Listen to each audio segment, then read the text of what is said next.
사도행 1장 한번 읽어보겠습니다. 사도행 1장 2절로 11절을 보겠습니다. 이게 핵심입니다. 사도행전에 굉장히 중요한 말씀이에요. 이 말씀을 잘 듣고 우리가 주의 말씀대로 부활한 주님을 서로이 뵙고 또 성령님의 권능을 체험한다면 사도행전 같은 그런 변화가 우리 교회 안에 내 생활 속에 일어나는 거예요. 그걸 바라기 때문에 제가 이렇게 읽어보라고 말씀드렸는데 한번 제가 읽어볼게요. 어느 형제님 한번 읽어주세요. 1절부터 11절까지. 데오빌러여, 내가 먼저 쓴 글에는 무릇 예수께서 행하시며 가르치시기를 시작하신부터 그가 택하신 사도들에게 성령으로 명하시고 승천하신 날까지의 일을 기록하였노라. 그가 고난받으신 후에 또한 그들에게 확실한 많은 증거로 친히 살아계심을 나타내사 40일 동안 그들에게 보이시며 하나님 나라의 일을 말씀하시니라. 사도와 함께 모이사 그들에게 분부하여 이르시되 예루살렘을 떠나지 말고 내게서 들은 바 아버지께서 약속하신 것을 기다리라. 요한은 물로 세례를 베풀었으나 너희는 몇 날이 못되어 성령으로 세례를 받으리라 하셨느니라. 그들이 모였을 때 예수께 여쭈어 이르되 주께서 이스라엘 나라를 회복하심이 이때니까 하니 이르시되 때와 시기는 아버지께서 자기의 권한에 두셨으니 너희가 알 바 아니요 오직 성령이 너희에게 임하시면 너희가 권능을 받고 예루살렘과 온 유대와 사마리아와 땅끝까지 이르러 내 증인이 되리라 하시니라. 이 말씀을 마치시고 그들이 보는데 올려져 가시니 구름이 그를 가리어 보이지 않게 하더라. 올라가실 때 제자들이 자세히 하늘을 쳐다보고 있는데 흰옷 입은 두 사람이 그들 곁에 서서 이르되 갈릴리 사람들아 어찌하여 서서 하늘을 쳐다보느냐. 너희 가운데서 하늘로 올려지신 이 예수는 하늘로 가심을 본 그대로 오시리라 하였느니라. 감사합니다. 여기 3절 말씀이 중요하고요. 그 다음에 4절 이후로 8절 말씀이 중요한데 이 3절을 자세히 보시면 주님이 부활하신 다음에 사도를 찾아오셔서 40일 동안 자기를 나타내시고 보이셨다. 불과 40일 전에 십자가에 처절하게 돌아가신 걸 봤는데 이분이 살아나신 거예요. 살아나셔서 제자들 찾아오신 거예요. 복음서에 보면 읽으셨을 거예요. 찾아와서 만나시는 제자들이 믿을 수도 없고 안 믿을 수도 없고 그랬는데 믿으면서 의심하더라. 믿지 못하더라. 이렇게 돼 있어요. 이게 생시냐 꿈이냐 이게 실제냐 아니냐 그럴 정도로 충격적인 사건이었습니다. 실제 돌아가신다고 저 이분이 살아나서 우리를 찾아오셨다. 이게 영인가 뭔가 잘 보세요.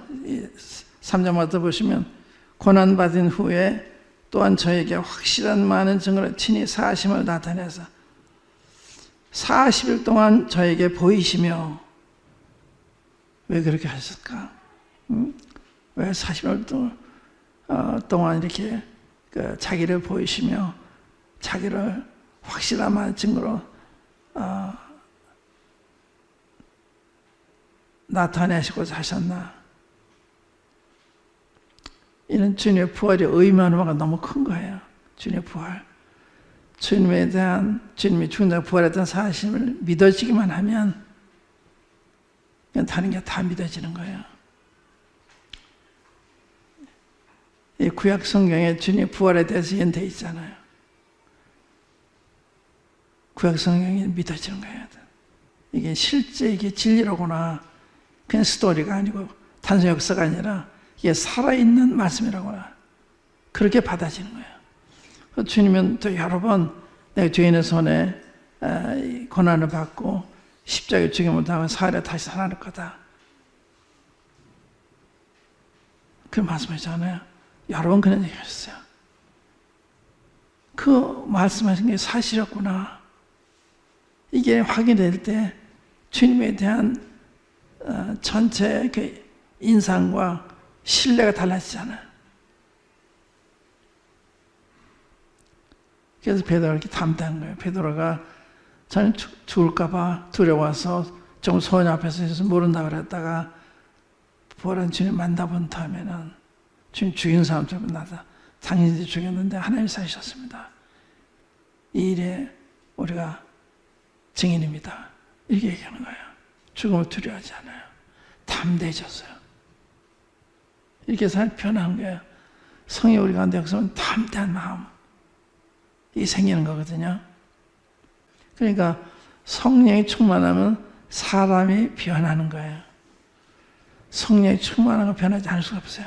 근데 이제 우리가 성령을 통해서 거듭나긴 했는데 한참 살다 보면 하나님과 멀어지는 수가 있어요. 우리 마음이 멀어질 수가 있어요. 그래서 성령이 옛날같이 권위를 상실해요. 사도행전은 하나님 말씀 세력을 얻었다. 하나님 말씀이 흥왕했다. 이런 말씀 있잖아요. 이 하나님 말씀이 우리 마음의 세력을 행사하는 거예요. 말씀으로 꽉 잡는 거예요.